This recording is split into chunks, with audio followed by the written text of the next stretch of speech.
check in. Penthouse suite, check in. When your feet hit the street, check in. Cause if not, shit get hot, you better check it in. Yeah. Welcome to Checc'n In with Big U. And we got the main man, Big Joe. Hey, World Star Production. You can't get it no better. We're going to give it to you raw and uncut. Because it's the World Star. Let me ask you a question right quick, because we bouncing back and forth. How do you feel about the Super Bowl, man? The West up, man. Dr. Dre, talk to me, man. When you saw that pic on Instagram, what you say? I want to get in. How I'm going to get in? I'm thinking like shit. How the fuck? I live by them. I live by the arena. So, you getting in. That's not the question. You definitely getting in, you. I'm saying what it felt like when you seen that shit. Was like, I tell you, when I saw it, that shit was crazy. They never had no shit like that. Hey, and then I can't. But he got who? He got Mary J. Blige. He gonna have to have everybody, bro. He got Eminem. He got Mary. Mary got my wife and all the girls going crazy. He got who he got? He got Snoop. Yeah, he got Kendrick Lamar. Eminem. Yeah, that shit crazy, man. But I mean, what the restraints gonna be? How long was the halftime show though? It ain't that long, but all you need is that shit to drop and go da da da da da. This is the motherfucking deal. That was it. You can stop the whole shit right there. And be like, all right, good night, everybody. Peace. Go home. It's over. Like, I was in prison when that joint dropped. I was in prison, man. Look, single-handedly. Like you was in LA prison when that I was in LA prison. I was in prison. I was in prison the whole death row run. I didn't see none of the death. I seen only the end of death row when I came home, and I was dealing with Suge. I was in prison. I went in 1991 and came home 2004. What's it like being Suge Knight in jail, blind for 30 years? Now, what do you think He capping. The blind was capping. Oh, the blind was capping? The blind was capping. Man, they had me praying for him. I thought he was blind for real, man. He was capping? He's capping. Oh, so he ain't blind. So he Suge Knight. He's straight. I mean, far as I know, I really ain't talked to him. We kind of ain't really talked to him that much, but he in San Diego. So in San Diego, he not in L.A. No, he's in a lower level. He's in California, prison. But he's in San Diego. He's in a lower level prison. He's in the fifth prison. Let me just say that. Like I was on the level 4. You think that was a case of we paying you back for other shit?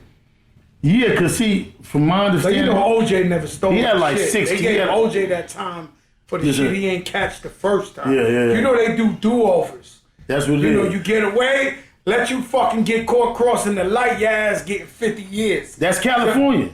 That's everywhere. They be waiting on motherfucker like, oh, you got away?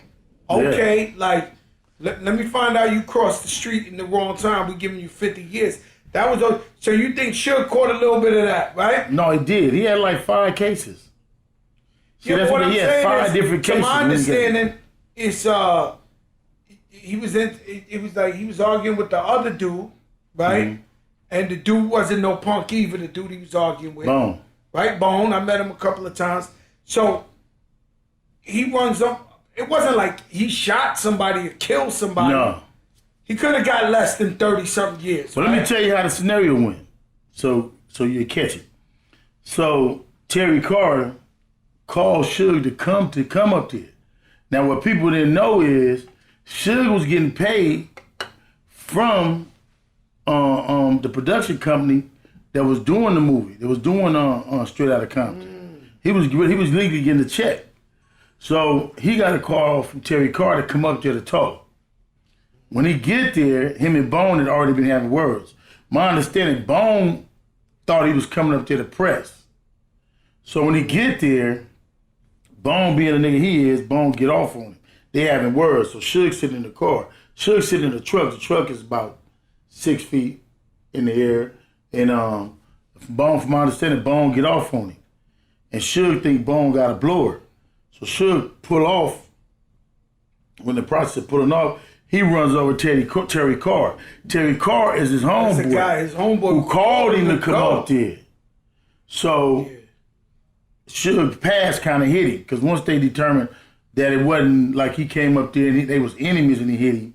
Then that broke it down. But he had that Cat Williams robbery case where he had the assault on the film dude he had took the camera.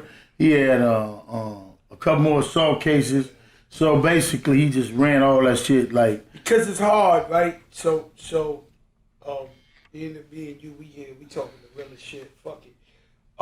It's hard because at one moment, Suge on top of the world. He got. Tell me how that worked. He had $300 million, right? Now being that we talking L.A. shit, street. He had $300 million. Where they found out a way to take his money, right? Because when I'm coming to L.A. is Suge's a real guy, whatever the case may be. He got the realest guys with him, and he got $300 million, right? That's a very scary fucking. I was gone. That's a high margarita. You was in jail, but what I'm saying to you is, even if you was here, you're looking at Suge Knight. He got every tough guy in LA walking with him, blue and red, and he got $300 million. I wish I would. So let me tell you, let me give you my scenario. So here go me. I get out in 2004, but I leave the world in 2000. I go to the hole. I go to the hole in 2000. So I'm in the hole for 3 years and 9 months. I mean, I don't have no connection. No TV. I got TV, but you don't get this. All I got is books and newspapers. I don't got no idea. So it means I'm totally blank. When I get out in 2004, I don't know nothing. I think Ludacris was on his way up. Tip was coming right behind him. And it was like Goody Mob and all those other dudes. And it was y'all. And I'm like, so when I left, Biggie had just got killed. Pac was getting killed. So it was kind of like the West Coast, East Coast beef was at its height. Now I go to the hole. I don't got none of that. So when I come home, in my mind, it's still like, I remember, and then I was only being in the pen, you only getting a little bit of the beef. I was a Biggie fan. Do you know what stopped the East Coast, West Coast beef? I was gone. You was gone, but do you know what stopped the East Coast, West Coast beef? Fat Joe. Now we're gonna go. Okay, well there it is. Let's chop it up there. They always say Fat Joe a liar, man. Let's go. They always say the man a liar. But now, without not mentioning too much names, it's bad. East Coast, West Coast beef. Everybody's beefing. Major pressure. Snoop come over here. He kick over the buildings. They shoot at his trailer. It's like, it's a whole bunch of shit, right? And the media. So you brought up Donald Trump earlier. Let's bring him up again. Because sometimes Donald Trump ain't crazy. No, when he said the fake news and shit like that. So the media at the time, it was magazines. Magazines in the hip hop media was really pushing that beef more than anybody to sell magazines. So they had niggas on the cover. Yo, this one, fuck this, that. They was hyping that shit up, selling mad magazines. Gotcha. The radio, all type of shit. Right? So Fat Joe gets into it with some West Coast dudes in Miami, right? Legendary. You never heard this before. I'm not going to explain who it was. But they was rolling on everybody. They roll on Fat Joe. And then Fat Joe, we had it out. Physical. Yeah, of course. Come on. Physical. Right. So now, we have it out. They go back home, I go back home. I'm from New York, right? So I go this. So then Minister Farrakhan throws an East Coast, West Coast. A lot of people ain't gonna like this interview right here. I already see, because I'm talking about something I never talked about in 20-something years, right? So Farrakhan holds an East Coast, West Coast meeting in his house, right? It ain't just gonna be West Coast dudes mad at this interview. It's gonna be New York. What year was that? This I don't know, but let me get to talking to, because I don't know the years, right? So he holds an East Coast, West Coast meeting in his house in Chicago. When I come, at the time I ain't fly, I drove over there to Chicago. I come, It's only me and Dougie Fresh from New York in there. The whole West Coast was in his house. Ice Cube, Snoop Dogg, Mack 10, Dub C, MCA, Grant, any Cam, the whole West Coast is there. Right. It's Fat Joe from New York. The whole New York got invited. Fat Joe shows up. Boom. So I start having words where Ice Cube, it get real heated because I'm like, yo, my man, like, you know, we out of all the West Coast, and New York loved the West Coast. Out of all the West Coast, the guy who had the most love in the universe was Ice Cube. Yeah, because he did the whole first. Bro, this man did the Apollo Theater in Harlem, and you name who's who was on their fucking chairs jumping up and down for Ice. We love Ice Cube. We almost thought he was from New York, right? So I confronted him. We had a heated discussion. I was like, yo, bro, like what? Because he started pushing the East Coast, West Coast shit too. Where he had the Dub C, the this, that, Dub C, Mack 10, and they doing all that. I'm like, yo, bro, I've seen you in the streets of New York. We love you. We show you too much love. Why are you pushing this shit? Right? But you know, at the time, it's marketing. Was you thinking because he was throwing the W? No, they was going. He jumped in the shit. But the problem is, he knew better. It's one thing if you from the West Coast and you never been to New York and you don't know no better. You like, fuck it, I'm riding for the West. It's another thing if you sat in Fat Joe's store, you ate chicken with everybody. You know what's up, nigga. Really love you. You should have been the nigga trying to bring the peace. That's what I was trying to tell him. We didn't really so technically need Farrakhan to make this meeting. Everybody love you. You could have set this shit up and squashed this. Oh, okay. Right? Instead of hyping it up, and that was just like how they was selling and all that, right? So we had some words. It was heated for everybody, right? So I'm there by myself. That's where I met Mack 10, right? So me and Mack 10 went to the side, and, you know, at the time back, Mack 10 was Ice Cube's guy, right? And at the time.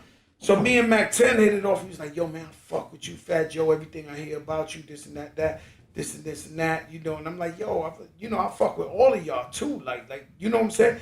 So he was like, yo, man, let's show them that the East Coast and West Coast could do something positive. Let's work together. And we shot the movie Thicker Than Water out in L.A. So I went out to L.A., right? And mind you, I had mad beef in L.A. Because the shit that happened before, like beef, like beef. Well, who though? Who was? Nah, I can't talk about that. But listen, so I'm going to get it off camera. Nah, off camera you'll get it, but it's like, it was major beef. These guys, oh my God, he's in L.A.? So you're like, no way, not this guy, right? So I'm out there with Mack. We shooting the movie for like 2 months. I'm in every hood. So this is when I really learned L.A. culture, gang culture. I seen grandmothers driving by in all red cars. Grandmothers. Like, you know, this shit, I was in there. Like, this wasn't a fancy movie. Yeah. This was Compton, Long Beach. This was fucking Inglewood, a lot of Inglewood. But we were shooting places that Mack 10 and them ain't supposed to be. So every day was like a meeting. It was the bullshit. Yeah. Every fucking day. They be like, yo, Joe, chill right here. What's happening? Oh, we're in the all crib neighborhood. I'm like thinking to myself, but why these guys want to shoot the movie over here? So they gotta have a pop every day with some shit. Yo, Joe, I think you should get in the trailer now. Somebody's gonna come by and shoot up the set. Lay low, it'll be over in the shit like that was happening every fucking day. Like, I'm like, yo, this shit crazy out here. Like, and so I had to give it a couple of dudes out there. You know what I'm saying? And it was just like every day. It was like on some gladiator shit. I don't know how to explain it to you. It wasn't come to Hollywood and shoot a movie. It was come to the hood. To the hood, yeah, because this is the hood. And that's where I got the bond with Mack 10, Inglewood family, Fats at the time. Remember, Fats was with them. Mike. Wavy. Mm-hmm. You know, he was a Crip. No, Wavy, yeah. No, Wavy. Yeah, Wavy real. I'm telling you, he a real one. What I'm trying to tell you is that you could tell a gangster by when